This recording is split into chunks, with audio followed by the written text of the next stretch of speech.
Dear student, आज हम लोग क्लास 12th के लिए कार्डियोवास्कुलर डिजीज और इसके टाइप को जानेंगे। कितने तरह के कार्डियोवास्कुलर डिजीज होते हैं। हार्ट रिलेटेड डिजीज को ही कार्डियोवास्कुलर डिजीज कहते हैं। तो इसमें क्या है कि ये जो है ब्लड वेसल्स को और हार्ट को अफेक्ट करता है कार्डियोवास्कुलर डिजीज। इसके कई सारे टाइप्स हैं।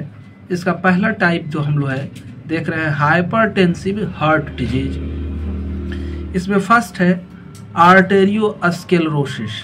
आर्टेरियोस्क्लेरोसिस में क्या है, तो इसमें हमारा आर्टरीज जो है जो ब्लड को सप्लाई करते हैं, ऑक्सीजनेटेड ब्लड को, ये हार्ड हो जाते हैं और इसकी इलास्टिसिटी जो है आर्टरी की ख़त्म हो जाती है और इसी वजह से इलास्टिसिटी ख़त्म हो जाएगी तो ब्लड के अंदर हाइपरटेंशन काउच हो जाएगा। तो ये है और हार्ट को प्रेशर पड़ेगा। तो दूसरा बीमारी जो है एथेरोस्क्लेरोसिस है। इसमें क्या होता है, the lumpy thickness develop on the inner wall of artery, है ना, that prevent the dilation of vessels. तो होता क्या है इसमें, तो हमारे जो आर्टरीज हैं, आर्टरी के वॉल के अंदर जो है कोलेस्ट्रॉल, बैड कोलेस्ट्रॉल और भी बहुत सारे फैट्स जो हैं वो आर्टरी के वॉल पर जमा हो जाते हैं। अब इसके जमा हो जाने की वजह से हमारे आर्टरी जो है वो फैलते नहीं हैं, डायमीटर इनका कम हो जाता है और ब्लड तो उतनी ही मात्रा में गुजर रही है, जिसके वजह से क्या होता है, तो ब्लड प्रेशर हाई हो जाता है। ठीक है। अब अगला डिजीज को हम लोग देख रहे हैं, वो है आपका हाइपरटेंशन, है ना। क्या है, हाइपरटेंशन मीन्स जो है आपका बीपी जो है, ब्लड प्रेशर जो है वो क्या हो जाना है, हाई हो जाना है। 180, 120/80 या 120/90 जो है, इससे ज़्यादा बढ़ जाए बीपी और वो थोड़ा समय के लिए नहीं रहे, लंबे समय तक आपका ब्लड प्रेशर जो है इसी तरह से बढ़ा रहे, तो उस कंडीशन को ही हाइपरटेंशन कहा जाता है। ये हार्ट डिजीज जो है अगर अनट्रीटेड रहते हैं तो हार्ट के फेल्योर के कारण बनते हैं, किडनी को डैमेज कर सकते हैं, सेरेब्रोवास्कुलर एक्सीडेंट को क्रिएट कर सकते हैं। सेरेब्रोवास्कुलर एक्सीडेंट का मतलब है कि हमारा सेरिब्रल ब्रेन वाले आर्टरी जो है वो रप्चर कर सकते हैं और स्ट्रोक काउज कर सकते हैं। तो ये सब समस्या है ना। अब हम लोग हार्ट कार्डियोवास्कुलर डिजीज के अगले टर्म कोरोनरी हार्ट डिजीज की ओर आते हैं। कोरोनरी हार्ट डिजीज क्या है, तो इसमें कोरोनरी आर्टरी के बारे में पहले जाने।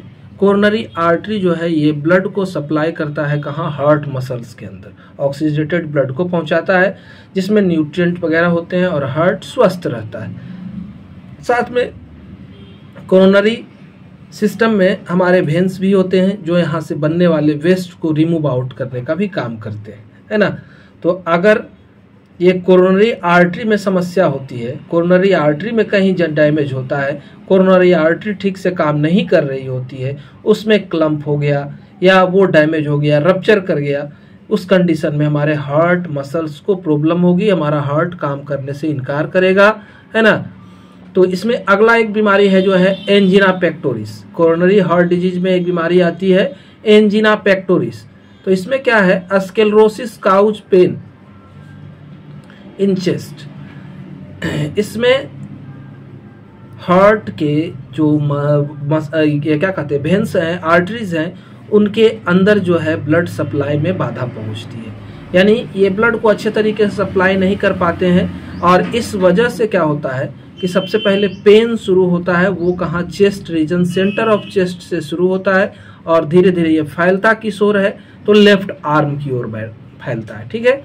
धीरे धीरे इस पर्सन को क्या होती है, रेस्टलेसनेस होती है, बेचैनी होती है, डर का अनुभव होता है, एंजाइटी होती है ना, मतलब दुखी रहता है और पेल स्किन पीला पड़ने लगता है, प्रोफ्यूज स्वेटिंग, काफ़ी पसीना चलता है और कभी कभी उल्टी आती है। तो ये एंजिना पेक्टोरिस का लक्षण है। अनट्रीटेड कंडीशन में ये भी हार्ट फेल्यूर के कंडीशन को क्रिएट कर सकता है। तो अब हम चलते हैं हार्ट के अगले बीमारी की ओर, वो है कोरोनरी थ्रोम्बोसिस या इसी को मायोकार्डियल इंफ्राक्शन भी कहते हैं, एमआई के नाम से जानते हैं। इसमें क्या होना है, तो क्लॉट डेवलप हो जाना है कहाँ, तो कोरोनरी आर्टरी के ल्यूमेन के अंदर, मतलब ब्लड जम जाता है कहाँ, तो हार्ट के कोरोनरी आर्टरी में और हार्ट के लार्ज पोर्शन मसल्स को, हमारा लार्ज मसल्स बहुत सारे हिस्से को मतलब क्या होता है, ब्लड सप्लाई बाधित हो जाती है। और इस कंडीशन में जब ब्लड सप्लाई बाधित हो जाएगी, ऑक्सीजन नहीं मिलेगा, तो हार्ट अटैक जो है वो काउज होगा। तो ये है। आगे है एंटीकोएगुलेंट वगैरह दे करके हम लोग क्या कर सकते हैं, तो जो क्लॉट वहाँ जमा है उसको हटा सकते हैं और ब्लड सप्लाई कंटिन्यू हो सकता है, तो आदमी ठीक हो सकता है उस कंडीशन में। तो अगला है आपका रूमेटिक हार्ट डिजीज, RHD के नाम से इसे जानते हैं, है ना। तो मोर फ्रिक्वेंट है ये इंडिया में। इसमें अफेक्टेड जो है वो बिलो 20 ईयर्स एज भी होते हैं। इसमें पेशेंट को एक्यूट रूमेटिक फीवर काउज होता है, जॉइंट में पेन होता है, इन्फेक्शन हो जाता है गले में, फीवर जो है परमानेंट रहता है लंबे समय तक। ये क्या कर सकता है, तो इस कंडीशन में हार्ट के वॉल्व डैमेज हो जाते हैं, या तो मेट्रल या सेमिलुनर वॉल्व डैमेज हो जाते हैं। कारण बताया जा रहा है कि स्ट्रेप्टोकोकस बैक्टीरिया की कुछ प्रजाति ऐसा करती है, या कोक्सा की या B4 वायरस भी ऐसा क्रिएट करते हैं। इसको हम लोग क्या कहते हैं, पुअर पर्सन डिजीज कहते हैं, गंदे घर में रहने वाला, ओवर क्राउडिंग प्लेस में रहने वाला।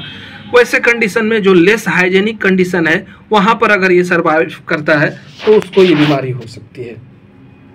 लेस हाइजेनिक, गंदा है, साफ सफाई नहीं है ना, उस कंडीशन में। अगला है एक स्ट्रोक है ना। ये क्या है, सेरिब्रो भास्कुलर एक्सीडेंट है, CVA के नाम से जाना जाता है। इसमें sudden interruption of blood flow to the portion of brain.